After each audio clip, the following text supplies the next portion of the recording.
ሰላም ጤና ይስጥልን ውድ የበፍሪደም ዩቲዩብ ቻናል ቤተሰቦች፣ በዛሬው ልዩና ሰፋ ያለ የትንታኔ ዝግጅታችን በወቅታዊው የሀገራችን የፖለቲካ መድረክ ላይ በስፋት እየተነሳ ስላለው የሽግግር መንግስት አጀንዳ፣ ከጀርባው ስለተሸሸገው የፖለቲካ ሴራ፣ በሌሎች ሀገራት ስላስከተለው አደገኛ መዘዝ እንዲሁም ሀገረ መንግስትን ለማጽናት የህዝብ ድምፅና ምርጫ ስላላቸው የማይተካ ሚና በጥልቀት እንመለከታለን። ይህ ትንታኔ ዜጎች ስሜታዊነትን ወደ ጎን በመተው በምክንያትና በሰለጠነ መንገድ ሀገራዊ ጉዳዮችን እንዲመዝኑ ታስቦ የተዘጋጀ ነው። እስከ ዝግጅቱ ፍጻሜ አብራችሁን እንድትቆዩ በአክብሮት እንጋብዛለን።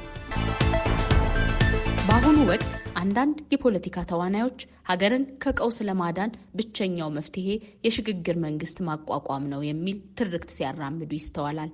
ነገር ግን የዚህን ሐሳብ ስረ መሰረት በጥልቀት ስንመረምረው እውነታው ከሚነገረው ፍጹም የተለየ ሆኖ እናገኘዋለን። የሽግግር መንግስት ጥያቄ ዋናው ግብ ሀገርን ከቀውስ ማውጣት ሳይሆን በምርጫ ማሸነፍ ያልቻሉ ስብስቦች ወደ ስልጣን የሚመጡበት የጓሮ በር መሆኑን መገንዘብ ያሻል። የሽግግር መንግስት ዋነኛው ድክመት የጥቂት ልሂቃን ድርድር መሆኑ ነው። የፖለቲካ ፓርቲዎች እውነተኛ ጥንካሬ ሊመዘን የሚገባው በምርጫ ሜዳ ላይ ህዝብን በማሳመንና ቅቡልነትን በማግኘት እንጂ ባልተመረጡበት ሁኔታ በመንግስት መዋቅር ውስጥ ገብቶ በመቀመጥ አይደለም። ማንኛውም መንግስት ሀገርን የመምራት የሞራልና የህግ ስልጣን የሚቀዳው ከህዝብ ቀጥተኛ ድምፅ እንጂ በጠረጴዛ ዙሪያ ከሚደረግ የስልጣን ክፍፍል ሊሆን አይችልም።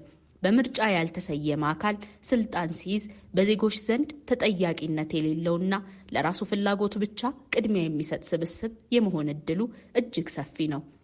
እነዚህ አሁን በየሜዳው የሽግግር መንግስት ይቋቋም ወይም መንግስት ይውረድ እያሉ የሚጮሁ አካላት አንድ ልንገነዘበው የሚገባ ትልቅ እውነት አለ።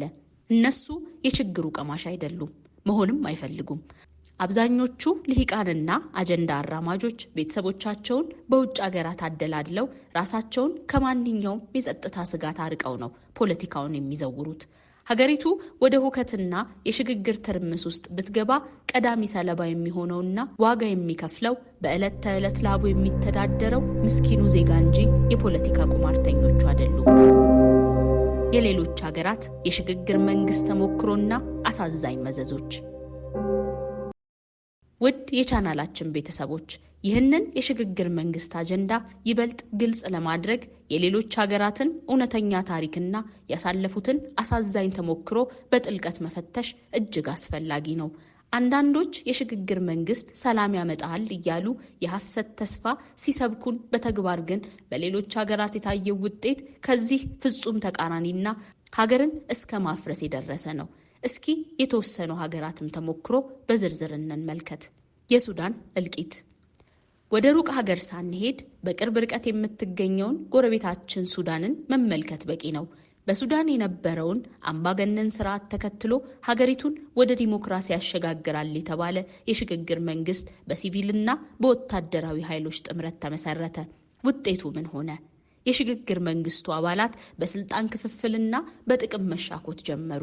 የጋራ ራዕይ ስለሌላቸውና እያንዳንዳቸው የየራሳቸው ታጣቂ ኃይል ስለነበራቸው ሀገሪቱ ወደ ለየለት የእርስ በርስ ጦርነት አመራች።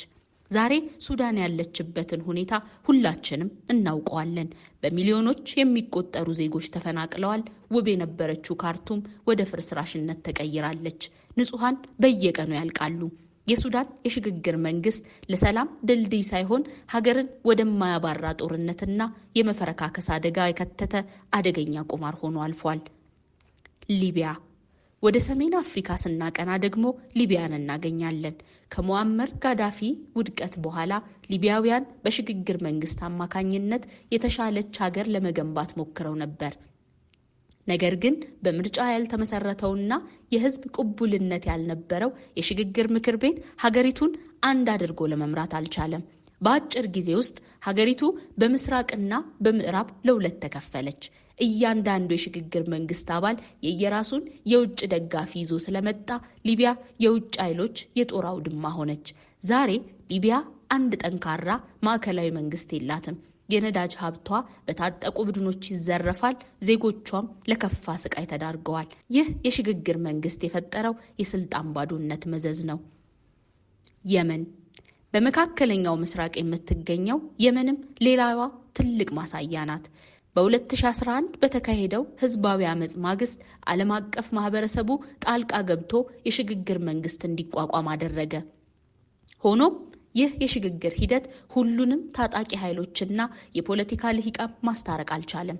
ይልቁንም የሽግግር መንግስቱ ደካማነት ለታጣቂ ቡድኖች በተለይም ለሁቲዎች ራሳቸውን አደራጅተው ማዕከላዊ መንግስቱን እንዲገለብጡ ሰፊ ዕድል ሰጣቸው። ዛሬ የመን በዓለማችን እጅግ የከፋው የሰብአዊ ቀውስ የሚስተዋልባት፣ በሚሊዮኖች የሚቆጠሩ ህጻናት በረሃብ የሚረግፉባትና የውጭ አገራት የጦር መሳሪያ መሞከሪያ ሜዳ ሆናለች። ሶማሊያ ሌላዋ ጎረቤታችን ሶማሊያ ለ10 ዓመታት በሽግግር መንግስት ስም ስትታመስ የኖረች ሀገር ናት። አንዱ የሽግግር መንግስት ሲፈርስ ሌላው እየተተካ የሀገሪቱን ተቋማት ከመገንባት ይልቅ ታጣቂ ቡድኖችና አሸባሪዎች እንደ አልሸባብ ያሉ ስር እንዲሰዱ ትልቅ ክፍተት ፈጥሮ ቆይቷል። ጠንካራ ማዕከላዊ መንግስት በምርጫ እስኪመሰረት ድረስ ሀገሪቱ ለመንግስት አልባነትና ለውጭ ጣልቃ ገብነት ተዳርጋ ቆይታለች። ከነዚህ ተሞክሮች የምንወስደው ትልቅ ትምህርት ምንድን ነው? ውድ ቤተሰቦቻችን፣ እነዚህ እውነታዎች አንድ ትልቅ ሀቅን ፍንትው አድርገው ያሳዩናል። የሽግግር መንግስት ማለት የህዝብ ድምፅና ይሁንታ የሌለው የጥቂት ልሂቃን የስልጣን ቅርጫ ነው። ጠንካራ የመከላከያና የደህንነት ተቋማትን ሰንሰለት በማላላት ለውጭ ጠላቶች በር የሚከፍት ነው። በውስጥ ያሉ ታጣቂ ኃይሎች ጊዜ ገዝተውና አቅም አግኝተው ሀገርን እንዲያተራምሱ የሚያደርግ ነው። አሁን በሀገራችን የሽግግር መንግስት ይቋቋም እያሉ የሚወተውቱ አካላት ይህንን የሌሎች ሀገራት ውድመት አተውት አይደለም። ነገር ግን እነሱ በምርጫ ህዝብን አሳምነው ስልጣን መያዝ እንደማይችሉ ጠንቅቀው ስለሚያውቁ አቋራጭ መንገድ ፈልገው ነው። ከላይ እንደጠቀስነው እነዚህ አካላት ቀውሱ ቢፈጠር የችግሩ ገፈት ቀማሽ አይሆኑም። ፓስፖርታቸውን ይዘው ወደ ምዕራባውያኑ ሀገራት ይበራሉ። መከራውን የሚሸከመው ግን ምስኪኑ የኢትዮጵያ ህዝብ ነው።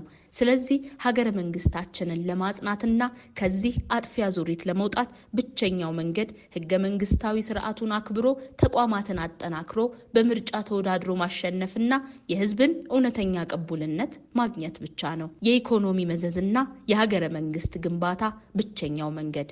አንዳንዶች የኑሮ ውድነትና የኢኮኖሚ ችግሮችን በመጥቀስ የሽግግር መንግስት እንደሚያስፈልግ ይሞግታሉ። ነገር ግን የኢኮኖሚ ፈተናዎች መፍትሄ የሚፈልጉት በፖለቲካ ትርምስ ሳይሆን በተጠና የፖሊሲ እርምጃ ነው። የሽግግር መንግስት መመስረት የፖሊሲ አለመረጋጋትንና እርግጠኝነትን ማጣትን ስለሚፈጥር የውጭ ኢንቨስትመንት እንዲሸሽ፣ እርዳታና ብድር እንዲቋረጥ እንዲሁም የንግድ እንቅስቃሴ እንዲቀዘቅዝ ያደርጋል። ይህም የዜጎችን ኑሮ ከማቅለል ይልቅ የኢኮኖሚ ድቀቱን ይበልጥ ያባብሰዋል። ሀገረ መንግስትን በጽኑ መሰረት ላይ ለመገንባት የህዝብ ቅቡልነት ወሳኝ ነው። ብሔራዊ ምልክቶችና የሽግግር ፍትህ ያሉ ጥያቄዎች በመንግስት መዋቅር ለውጥ ሳይሆን በሰለጠነ የውይይት መድረክ የሚፈቱ ናቸው። አገሪቱ ቀድሞውኑ የብሔራዊ ምክክር ኮሚሽን አቋቁማ ወደ ስራ መግባቷ እነዚህን ስር የሰደዱ ችግሮች ለመፍታት ቁርጠኝነት እንዳላት ያሳያል። የሽግግር መንግስት ማቋቋም ይህንን ተስፋ የተጣለበትን የምክክር ሂደት በማደናቀፍ ሀገሪቱን ወደ ሌላ አላስፈላጊ የፖለቲካ ቁማር ውስጥ መክተት ነው። ማንኛውንም የመንግስት አፈጻጸም ክፍተት ወይም የፖለቲካ ቅሬታ ለመፍታት ስልጣኔ የሚጠይቀው መንገድ የምርጫ ካርድ ነው። በጠመንጃ ወይም በፖለቲካ ጫና ስልጣን ለመያዝ መሞከር የሀገሪቱን የዲሞክራሲ ጉዞ ወደ ኋላ መጎተት ነው። ህዝቡ በመንግስት ላይ ቅሬታ ካለው ያንን ቅሬታ መግለጽ ያለበት በምርጫ ወቅት በሚሰጠው ድምፅ እንጂ የህዝብ ውክልና በሌላቸው ስብስቦች አማካኝነት አገርን ለሽግግር አደጋ አሳልፎ በመስጠት መሆን የለበትም። በአጠቃላይ ግጭቶች የሚፈቱት በህዝብ ዘንድ ጽኑ አመኔታና ህጋዊ ውክልና ባለው ጠንካራ ማዕከላዊ መንግስት እንጂ እርስ በርሱ በሚሻኮትና የጋራ ራዕይ በሌለው የሽግግር ስብስብ አይደለም። ጠንካራ አገራዊ ግንብ ሊገነባ የሚችለው በአንድ የፖለቲካ ራዕይና በህዝብ ድምፅ በተገኘ ስልጣን የሚመራ መንግስት ሲኖር ብቻ ነው። ስለዚህ መላው ህዝባችን ይህንን የልሂቃን የስልጣን ጥማት ሴራ ነቅቶ በመረዳት ተቋማትን ከማጠናከር፣ ሰላምን ከማስፈንና ህዝቡ በነፃነት ድምፁ የሚሰጥበትን ምርጫ ከማመቻቸት ጎን ሊቆም ይገባል። ይህንን እውነት በመገንዘብ ሀገራችንን ከተጋረጠባት አላስፈላጊ የትርምስ አዙሪት እንታደጋት። ሐሳብን በሐሳብ ብቻ የሚሞግት ስልጡን መንገድ ከተጓዝን የተሻለ ሀገራዊ መግባባት መፍጠር እንችላለን። ውድ የበፍሪደም ቻናል ቤተሰቦች ለዛሬ ያዘጋጀንላችሁ ትንታኔ ይህንን ይመስል ነበር። ሐሳብ አስተያየታችሁን በኮመንት መስጫው ላይ አስፍሩልን። ቪዲዮውን ላይክ፣ ሼር በማድረግ ለሌሎችም እንዲደርስ አድርጉ። አዲስ ከሆናችሁ ደግሞ ሰብስክራይብ ማድረጋችሁን አትዘንጉ። በሌላ ጠለቅ ያለ ትንታኔ እስክንገናኝ ቸርን ሰንብት።